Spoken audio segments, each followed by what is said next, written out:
Hai, Assalamualaikum semua. Hari ini saya nak kongsikan satu resepi kuih tradisional yang semakin dilupakan, iaitu kuih seri muka bakar. Dia macam kombinasi kuih seri muka yang dikukus tu dengan kuih bakar pandan ataupun kuih bingka pandan. Kuih seri muka yang dibakar ni dia lain macam sikit dia punya sedap. Sebab bahagian atas tu dibakar, jadi aroma daun pandan tu lebih terselah. Masa kita bakar tu memang buat kita tak sabarlah nak makan. Kita terus saja ke bahan-bahan yang diperlukan. Untuk bahagian bawah iaitu lapisan pulut yang sama seperti kuih seri muka biasa. Itu kita menggunakan 2 cawan beras pulut.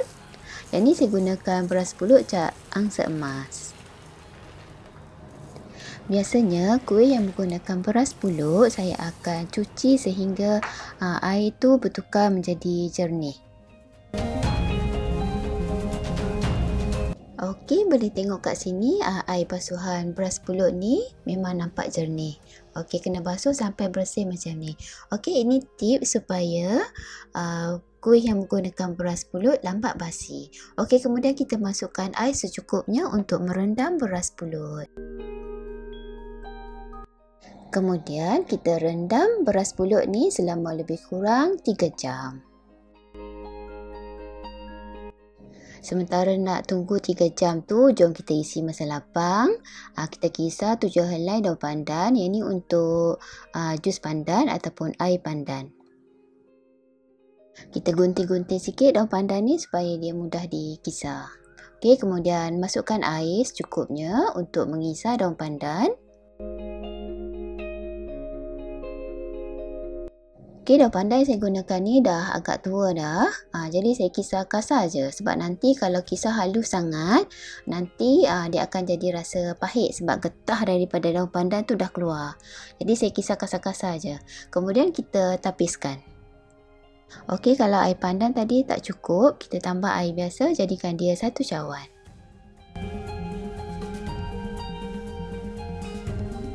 Okey, sekarang kita buat lapisan bawah, itu lapisan pulut. Bahan-bahan diperlukan ialah 1 cawan santan cair.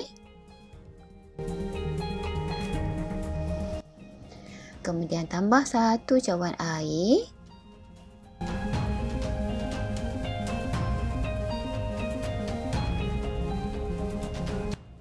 Sedikit garam. Dan juga 1 sudu besar minyak masak. Kalau guna santan segar tak payah letak minyak masak ya. Yang ni saya gunakan santan kotak. Jadi saya letak 1 sudu besar minyak masak. Kita kacau supaya garam tadi larut.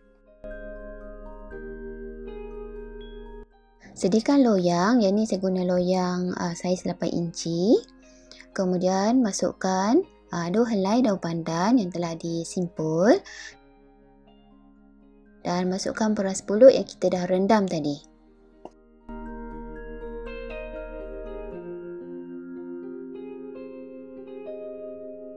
Kemudian tuang adunan santan cair. Untuk mendapatkan hasil pulut yang lembut, pastikan santan tu lebih sedikit saja daripada paras pulut. Kemudian kukus pulut selama lebih kurang 25 minit ataupun sehingga masak. Okey, sementara nak tunggu pulut masak, jom kita buat lapisan atas. Bahan-bahan yang diperlukan ialah 4 biji telur. Yang ni saya gunakan telur grade B.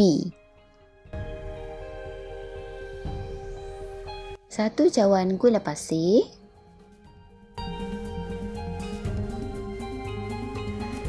1 cawan air pandan. Yang ni yang kita sediakan awal tadi tapi dah tukar bekas sebab cawan tu nak guna untuk sukat benda lain. Okey, kemudian masukkan 1 cawan tepung gandum. Dan juga 2 sudu besar tepung kastad. Sedikit garam. Dan juga pewarna hijau. Yang ni optional ya, kalau tak suka tak payah letak. Kemudian kita masukkan 2 cawan santan pekat. Okey, tepung kastad kita masukkan dalam bahagian atas ni sebenarnya akan menjadikan tekstur kuih seri muka ni lembut dan juga creamy. Kisar semua bahan-bahan tadi, kemudian kita tapiskan supaya adunan ni akan lebih licin dan smooth. Bagi yang belum subscribe, apa kata subscribe dulu dan tekan butang loceng untuk dapatkan notifikasi video terbaru. Kemudian kita masak sebentar menggunakan api yang kecil sehingga naik wak. Pulut sekaya bakar ni versi legend punya. Orang tua dulu akan masukkan kulit kayu manis ataupun jintan. Akan lebih beraroma lah. Tapi dalam resepi ni saya tak masukkan sebab anak-anak saya tak makan. Ini dia pulut yang telah siap dikukus. Okey, kita gembur-gemburkan pulut ni. Tapi jangan lupa keluarkan daun pandan tu. Bila dah selesai sesi menggembur pulut ni, kita sediakan loyang 8 x 8 inci. Yang ni saya telah lapik dengan baking paper dan sapu sedikit minyak. Pulut sekaya ni kita nak bakar, jadi jangan lapik dengan plastik tau. Nanti sekarang ada yang makan plastik pula. Bahaya tu. Okey, kemudian kita masukkan pulut yang telah digembur tadi. Kemudian tekan padat. Yang ni pulut ni bahagian bawah dia kena mampat tau. Baru nanti lapisan atas tu dia tak bolos ke bawah. Kemudian kita cakar-cakar. Boleh toreh dengan pisau, dengan garpu pun boleh. Tapi saya toreh dengan penekan kit lapis ni je. Lepas tu kita cucuk-cucuk sikit supaya lapisan atas nanti dapat melekat dengan kemas ke atas pulut. Kemudian tuang adenan hijau, itu lapisan pandan. Yang ni jangan tuang laju-laju macam ayat terjun tau. Tuang macam ni, slow and steady sikit. Lepas tu kalau boleh kita alas dengan spatula ataupun camcor macam ni. Okey, kalau tak nanti dia boleh masuk kat celah-celah pulut tu. Nanti pulut dah sememeh tak cantik.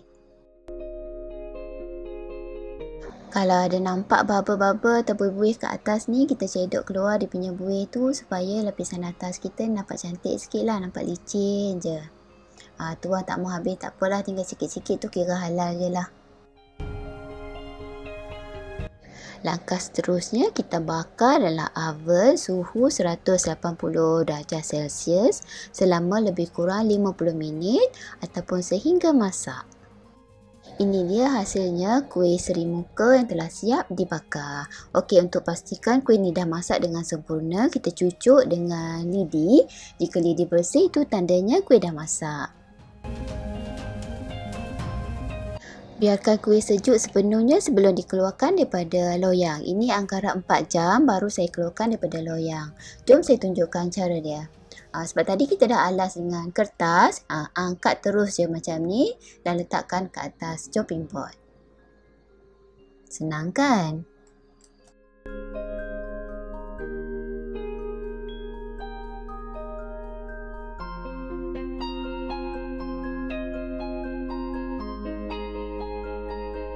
Untuk mendapat potongan yang kemas, ini tips ni dah banyak kali saya ulang, potong menggunakan pisau plastik. Okey, jom kita tengok hasil postmortem kuih seri muka bakar.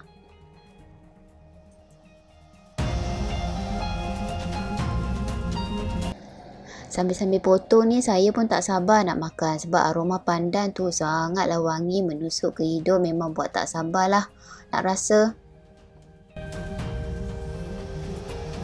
Tada! Inilah dia hasilnya kuih seri muka bakar. Tengok lapisan atas dengan lapisan pulut tu sama rata je. Adil dan saksama gitu. Okey, jom kita rasa. Cuba bayangkan, kuih seri muka yang lemak-lemak manis, ada pulut dekat bawah tapi bahagian atas tu rasa macam kuih bakar pandan. Sedap kan? Okey, selamat mencuba. Terima kasih menonton. Jangan lupa subscribe, like, komen dan share. Jangan lupa subscribe, like, komen dan share.